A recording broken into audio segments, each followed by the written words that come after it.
सुंदर पदक्षेप कौन कहे देखो भुवनेश्वरवासी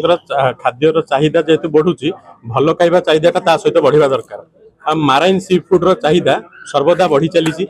आपण देखिए एक्सपोर्ट क्वालिटी सी फूड जोटा बाहर को पड़ोची सेटा हमें खाऊने जोटा बाहर को पड़ोची सेटा डोमेस्टिक कंजप्शन हो ऑनरेबल प्राइम मिनिस्टर एबे विजन अच्छी सेटा जे ब्लू रेवोल्यूशन आगो को जाऊ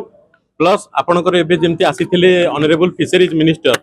श्री मल्लिक गोकुलानंद मल्लिक जी से जो कथाटी कहले जहाँ दरकार आम पाखे सबू अच्छी किंतु आमे ताकू ठीक जगह वैल्यू चेन रे डेवलप करिया दरकार से होरेका हो होरेका होटल रेस्टोरेंट कैफे हो आपणकर एक्सपोर्ट हो किंबा आपणकर डोमेस्टिक कंजप्शन हो सबू एंगल रे आपणकर बढ़िबा दरकार कंजप्शन आ सी फूड जदी 140 कोटी लोक